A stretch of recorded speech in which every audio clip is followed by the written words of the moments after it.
One team that we need to pay attention to from the Belgian GP onwards is Mercedes.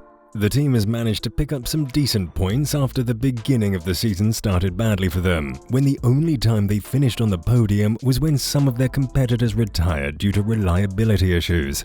However, that wasn't the case in the last outing in Hungary, when not only did they share the podium for the second consecutive time after France, but Russell managed to claim his first career pole. In Belgium, Mercedes is looking to score big after introducing new upgrades to their W13, and if you want to find out more, stick around with us until the end of this video. Mercedes has struggled a lot with the porpoising phenomenon, and a huge part of their budget cap went to fixing this issue. Nevertheless, the team just didn't seem to find a solution to the bouncing, and were praying that some of the top 4 drivers would retire in order for them to claim podium positions. Hamilton was even related to retiring after finishing P10 and P14 in Jeddah and Imola respectively, but now that isn't the case. After Montreal, the team went out with an official statement that they understood porpoising and know what triggered it. Since then, they've been able to climb on the podium in every race, including sharing the podium twice in France and Hungary, as Hamilton finished P2 on both occasions, with Russell following him for P3. This has brought them closer to Ferrari in the Constructors' Championship, cutting the lead to 30 points and Russell being behind just 20 points to Leclerc on P2 and 15 points behind Perez on P3, for the second consecutive time.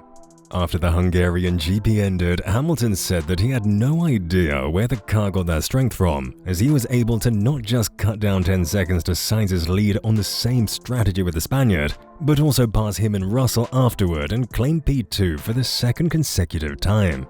Andrew Shovlin, who is the trackside engineer at Mercedes, said that the double podium in Budapest was particularly satisfying, adding, "Well, we've got more coming. We are trying to bring some performance to Spa that will hopefully close the gap. We haven't got far to go now.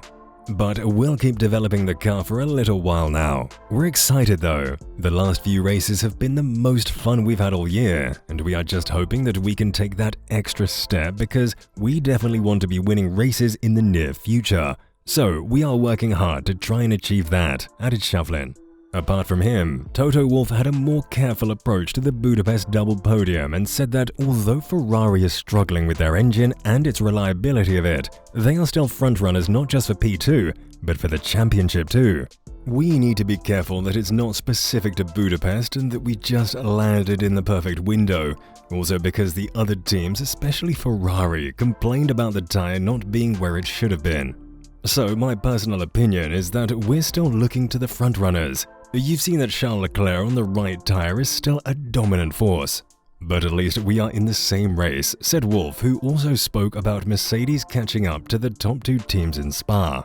"I don't know. I don't want to say how suddenly we are right back in the game and we can win races, because I don't think that's the case. I think we landed it well on Saturday and we are reaping the results today. But I don't think we are close enough to Ferrari and Red Bull to really fight them off as of yet," finished Wolff. At last, Shovlin spoke about the car's pace prior to the summer break and the team being in a better position compared to the beginning of the season when it comes to building momentum off Budapest. The car pace was also very good, and it's always nice to have a good race before you go into that holiday period.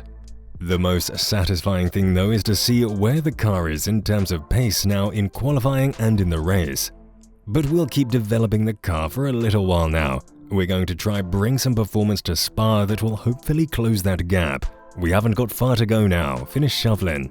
However, the team is still looking to score a win in the season, something they haven't been able to do in 14 consecutive races, 13 this season and the last one in Abu Dhabi in 2021.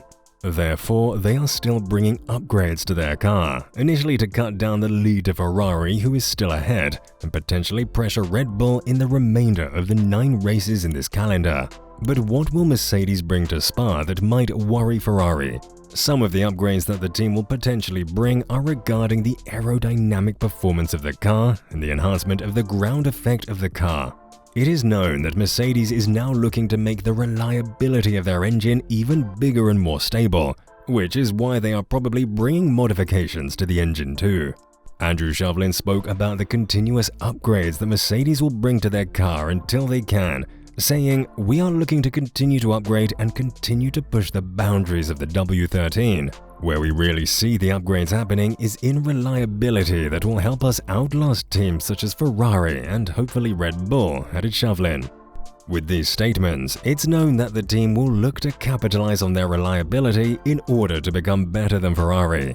However, it's not reliability itself that Mercedes is working on, since we've seen that they can definitely fight with Ferrari when it comes to podium finishes in Hungary.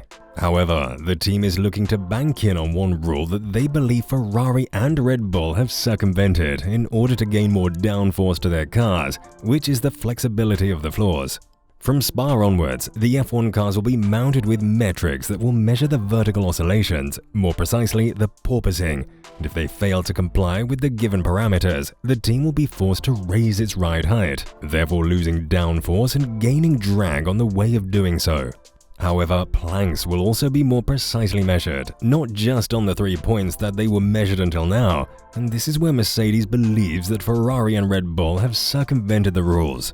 They believe that the top 2 teams have gained more downforce due to the fact that their planks could wear much more on the other parts of the planks, those that weren't measured by the FIA. This is why they were able to be legal in front of the FIA, since the 3 measuring points always had the allowed 2mm wear.